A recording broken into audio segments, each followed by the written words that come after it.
Hi and welcome to my channel. My name is Lynn and today I will be making a pinwheel tower card.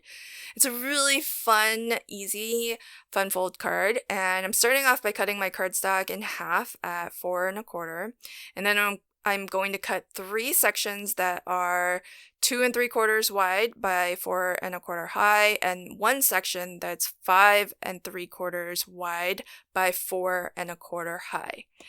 On that larger section along the 5 3/4 inch edge, I'm going to score at 3/4 of an inch, 1.5, 2 1/4, and 3 inches. Essentially, I'm scoring every 3/4 of an inch up to the 3-inch mark. And I did use the scoring tool initially, but then I went in and scored with my ball stylus to get a really nice deep score line because this is a 120-pound cardstock. So again, you'll see the dimensions here: 4 1/4 high by 5 3/4 inches wide. That's the full panel, and I've scored it at 3/4 of an inch, 1.5, 2 1/4, and 3 inches. That gives me 4 sections that are each 3/4 of an inch wide, and essentially those are going to be this piece here will be the base of the tower.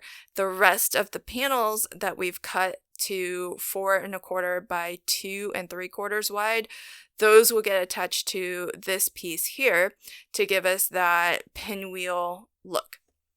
So really simple, that's all you have to do, and it's going to come together really quickly, and also when it's all complete will fold down flat and can fit into a USA 2 size card as well. All of the folds are easy, they're all mountain folds, so you just want to make sure to burnish each of the score lines to get a nice crisp fold. And here's a little sort of dry fit of how this will all fit together. So you'll kind of wrap those 3/4 inch sections around so that you have this little box in the middle there. And along each of these sections here, I'm going to put some dry adhesive tape on each side of the 3/4 inch section. And I like to do this so that there's no, I get adhesive all the way to the edge, there's no lifting along the edges, and later when I go to attach my panels, I'll use some liquid adhesive too. So the dry adhesive will provide a nice instant grab, and the liquid adhesive will provide a permanent adhesion. So I'll cut down my mats in layers, and you can choose to leave a little bit of a white border or not. I decided I wanted to have a little bit of a white border, so each of my pattern papers is cut so that it's only 1/8 of an inch smaller in both directions. So there's just a very thin white border, which I thought worked out best because these are small panels. So this style card is perfect for if you do have a lot of images you want to display. Just then, I just took a hair's eyelash off of that first 3/4 inch glue tab, and that's so that it will fit without crossing over the score line, so that when this does fold down flat, it doesn't encroach into that fold and create bulk there. And so now's probably a good time to mention that if you like my videos, please consider liking, commenting, or sharing.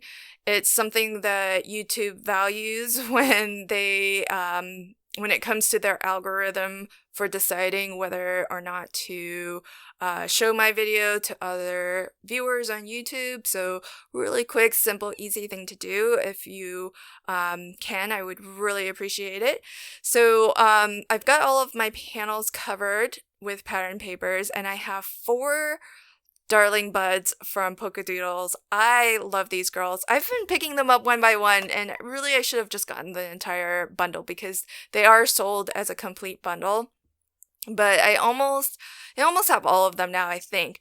But what's awesome about them is that not only do you get the black and white version, which you can print and color yourself to whatever color you like, but you also get the pre-colored version, which is what I'm working with today, because I have grown to really appreciate pre-colored digis, and Polkadoodles, I think, almost always or maybe always offers a pre-colored version, and sometimes multiple pre-colored versions, especially with some of their characters. You have different options, and so it's really fantastic to work with, because then I don't have to focus on the coloring. I can use a lot of images. For example, it would have taken me maybe a few hours to color up these 4 girls, but by just using the pre-colored versions, I can really just focus on the card and maybe create a more interesting fun fold or interactive card. And so that's why I've really been enjoying having pre-colored images, because it does allow you to kind of focus on other areas of the card making.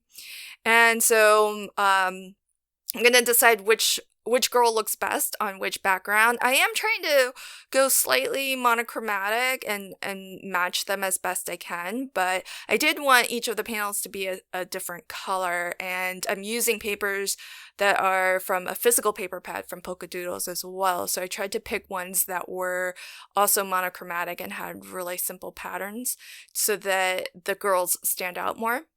Now, to assemble the tower card, here's a bit of a close-up. So I've folded everything down so that I can see 2 out of the 4 3/4-inch sections.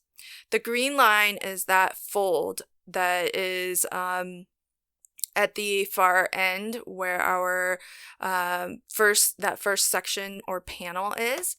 And the blue rectangle is the first 3/4-inch glue tab, and that's the place that I will attach to the flap on the other side.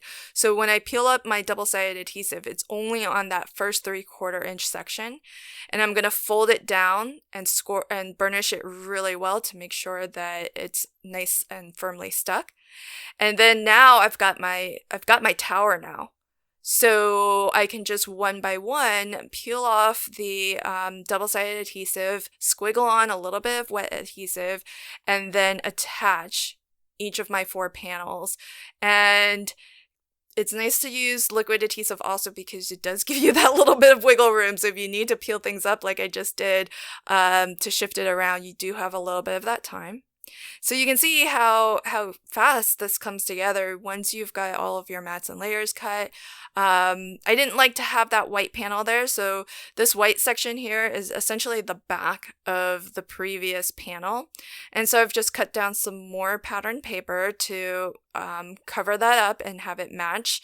And that's the card nearly complete. Now all I have to do is just pick a sentiment. And I thought, because we have 4 panels, that I would give each panel its own sentiment. And so I've just poured out my little pocket of pre-glimmered sentiments and leftover pieces.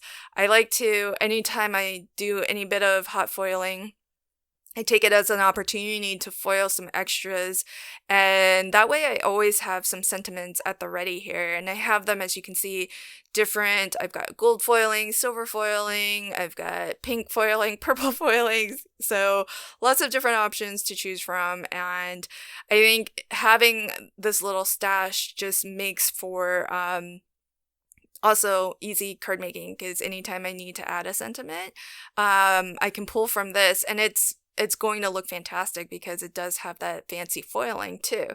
So I've picked out a few that will go, or that will make sense with a birthday card, because that's what I wanted to create today.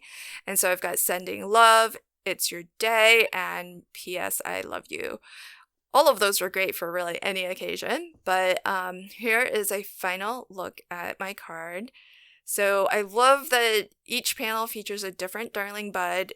And this card is great for displaying as well. It's colorful, it's fun. The card recipient can leave it on their desk and just kind of rotate it as their mood changes and they want to see something different. So I hope that you enjoyed this card, and if you did, as I mentioned, please do consider liking, commenting, and sharing. And if you want to catch new videos as I publish them, consider subscribing to my channel and ringing the notification bell. Thanks so much. Until next time, happy crafting and have a fantastic day. Bye.